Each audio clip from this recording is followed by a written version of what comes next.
Hello and welcome to Business Casual. My name is Nav Nanwa. I'm your host. The Ontario Trillium Foundation recently awarded a number of grants to a lot of nonprofit and charitable organizations. And here with me to talk about the grant that they received for the wonderful work that they're currently doing in the community is Project Cipher. Joining me from Project Cipher, I have JEVIN, UDIT, and VABHAV. Boys, thank you so much for joining me here. A very inspiring story. First off, congrats on your successful grant application, because it's truly phenomenal. The Ontario Trillium Foundation does a great job in really putting money back into the community, into causes that really matter. But before we jump into just how that process went for you guys, what's Project Cipher about? So Project Cipher is a launch pad for high schoolers into the world of programming. So we do three main things. The first thing is circles. So that's a weekly meetup for high schoolers. So we take them together, and in about 2 hours we try to finish a project. Now, the second thing is workshops. So we work with Brampton and Mississauga libraries in order to hold these workshops. Now these are similar to that meetup. Yeah. Aside from these are more like kind of specific locations. So different people come to these workshops, right? And then our third main event is Campfire. So Campfire is kind of this annual event where we bring together people in the tech industry, so experts, in order to talk on a variety of topics.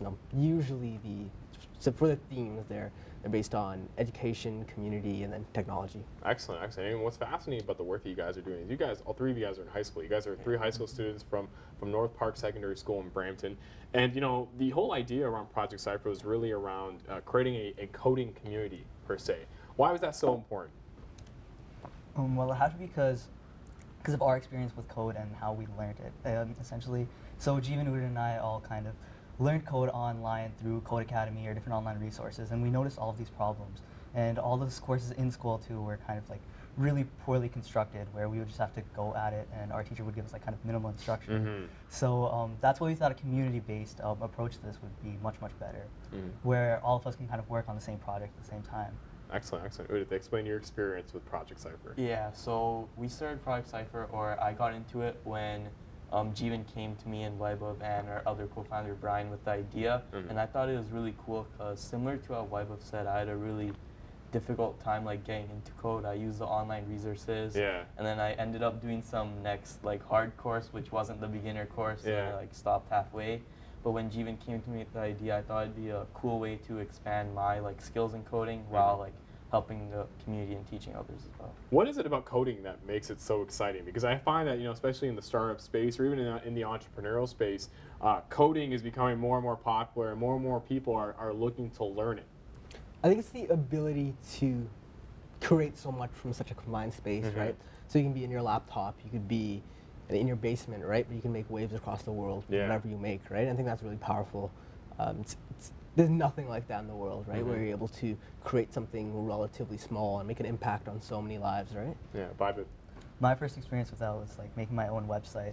So as soon as I made my website, I was kind of very proud of it. And I think that goes the same way for a lot of people. So when they finish that product, it's there's a sense of pride in it, and you feel really good. And I think that's where it goes along with entrepreneurship and business as well. So it's kind of like this thing where you can make your own app or website or whatever service you're trying to make, other than kind of hiring other people. So I think that's really powerful. That's awesome. That's awesome.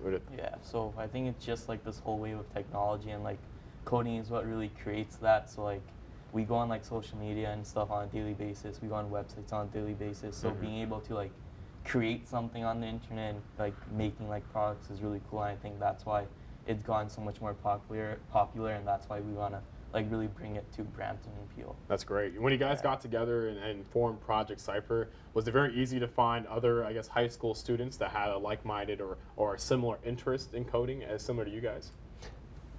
I think so. I think just the idea of being able to create something, right? Maybe not necessarily coding, but I think the very cool thing about coding is that you can mix so much into it, right? So you can have a love for art or for music, right? But you're able to bring that into the coding world. So if you wanted to create a website based around music or drama or anything around that, right? It's very easy to bring those things in, and that's why I think so many people are kind of getting excited to do these things, right? You guys have only been in existence for about a year, am I correct? Yeah. And one of the key events that you guys put on last year was an event called Campfire, which it was something that was great for the organization when it came to outreach and really getting the word out there regarding what Project Cipher is all about. What was Campfire, and what was the end goal of that initiative? So Cipher is our goal is to create the coding community. So Campfire was kind of our formal launch, and I think the whole point, like you said, was outreach and just starting that coding community and like having like this community, because like for youth in Brampton, there's not many opportunities in terms of tech or technology, because a lot of it's like in Toronto, which is pretty far away from Brampton. Exactly. So having Campfire and like having all these expert like speakers come and talk to us about technology was really cool, and I think it got people motivated to get into coding and technology more. And yeah, Udit, you touched on a very interesting point around the fact that, you know, a lot of the coding, I guess, experiences or events that take place typically happen in downtown Toronto or even in Waterloo. You know, you guys being high school students, probably not old enough to drive yet. It's probably hard to like get mobile and get to those places. Was that sort of the catalyst to kind of create the culture or start creating the culture here? Yeah, definitely. That was another one of kind of the main reasons that we started Project Cipher. It was one of the three problems that we kind of identified. One being online resources, the other being like kind of crappy in-school courses. Yeah. And as well, other resources like boot camps or workshops being out of reach where they're situated in like Toronto or Waterloo. And they cost a fortune. Yeah.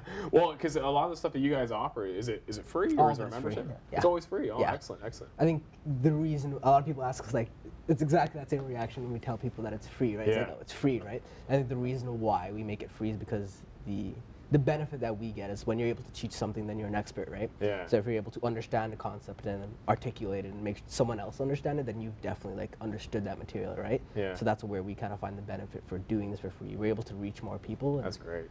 have a great impact. How big has Project Cipher become since the launch last year?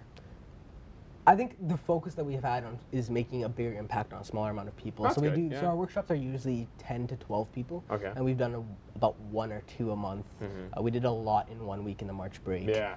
And then our weekly meetups is about 10 to 12 people. Excellent, excellent. That's great. So when it came to applying for an OTF grant, what was the process like? Where did you guys hear about these grants, and why was it important for you guys to put Project Cipher forward and possibly being a recipient? So one of our mentors, Daniel, he works with Access Charity. Okay. So this is a youth kind of it's an organization. Daniel that Francavilla. mentors- Yeah, exactly. Guest here on Business Casual. Awesome. So he runs, Access Charity. It helps youth-led and non-profits kind of get up and give them advice. So he recommended that we apply for the grant, and we're like, hey, this is definitely something cool, right? It kind of eliminates the bottleneck of having to worry about a lot of different things. So, okay, how do we get this money to get this venue space? How do we get these people out? How do we focus on marketing? And when we don't have to focus on that stuff, we can focus on our content. We can focus on how do we do what we do best instead of have to worry about all these extra stuff, right? So was it a very long process in regards to sort of putting together this application and sort of, you know, conveying the worth in the Project Cipher model and why it should be awarded this funding? Yeah, but a lot of Project Ciphers goals kind of align with YOF or OTF's goals as well. So it's kind of easy for them to understand why it's kind of needed in the community. Excellent, excellent. You know, one thing that you guys touched on earlier, and you know, something that I noticed even on your website was that, you know, you guys are trying to create that element of a community within schools, and you're trying to break down some of that student-teacher hierarchy that exists when it comes to learning and being able to be educated, and you're opting more for a peer-to-peer approach. Why was this important to you guys? So we're in high school, so I think we have like day-to-day experience with this, and that's like with tests and assignments in school, I think the best way to learn, the best way to do well on these assignments is to work with your peers. Like I know, like personally, we have like group chats on Facebook for all these different subjects where we help each other, and I think that really helps everyone do better in the course because you're only with the teacher like 1 period a day. So if you have a lot of questions, you can't really ask them, but having like this whole community of like your friends and people in your class really help you excel, and I think that's something that's not really there with code as much, so I think bringing that aspect to code will really help people learn. Excellent. Anybody else? I think another thing was that when you look at schools, I think a lot of the focus has been on how do we improve teaching rather than how do we improve learning, right? So you look at smart boards or like introducing these Chromebooks, like these are things very focused on helping the teacher teach, right? But something when we realize with code is the skills that you learn here is how to learn how to learn, right? So how do you learn these skills? How do you pick up these skills? And a lot of coding is actually Googling stuff and looking on websites. There's a very big website called Stack Overflow, so it's Q&A and professional programmers, people who work at Apple and Google, these big tech companies use this website, right? They don't know everything. It's not on the top of their head. And kind of an environment where you have this teacher who's instructing you every step of the way, it eliminates like experimentation, right?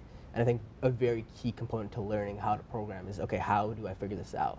I'm trying to learn how to figure things out is very important. Do you feel like teachers are now catching on to this and are now looking for ways to integrate more of this style of group learning into their curriculums, or even just the way that they're teaching high school? Yeah, I think there are a lot of project-based classes. So last semester I took a leadership class, and one of the big things with that was a project where we had to improve the school in a certain way, and that's it. We were left with that assignment, and we just had to do it. And that's something similar is going on in my computer science class right now, where we have to build a certain application, and they just leave us with that. Excellent. So I think that project-based learning is kind of become really big in school right now. That's awesome. That's awesome. Now that you guys were granted funding through OTF, congratulations once again on all your hard work in getting that. What's the plan? What's the plan for Project Cipher? What's the rest of 2016 looking like? What's the plan for 2017? What are some of the ideas you guys are looking to implement as we move forward? I think the biggest thing is first developing a very strong base. So this money, we were running basically on nothing before, with donations and getting partnerships with whether that be the city of Brampton or getting venue space, and really being able to have a strong base. So getting some Chromebooks, so people who don't have laptops, they can use them at these events, whether it be the workshop or the meetup, right? That's awesome. So first being able to have this very stable base, again, kind of eliminate all the bottlenecks, and then we can focus more on what we do best. That's awesome. That's awesome. And lastly, my last question is, how do you see coding being integrated into education in the future, or is it going to be integrated? I think that one's hard. I think a very big problem with school is that you have this set trajectory, right? So I think the entire time you're in school, you're very future focused. So when you have this classroom of 30 kids, the teacher is looking at, okay, how do we get to the end goal? You're very, very focused on that end goal. And that means that you neglect to see if students are falling behind. So if someone's falling behind, it doesn't matter. We have to get to the end, right? I think with code, everyone's, if you're at 0 and you go to 1, everyone's 1 is different, right? Excellent. Not everyone will have that skill level, even if they start at 0. I think the level that they'll get to is very different, right? So I think in order to integrate something like programming and learning to program, you have to realize that, okay, we can't necessarily make it like this is very, very focused. You have to have those feedback loops. Excellent. Well, I want to thank the both of you, or all three of you, for joining us here on Business Casual. Great conversation. Congrats again on your grant. That's Project Cipher. Will provide your information later on in the show. We'll be right back after this brief commercial message here on Business Casual.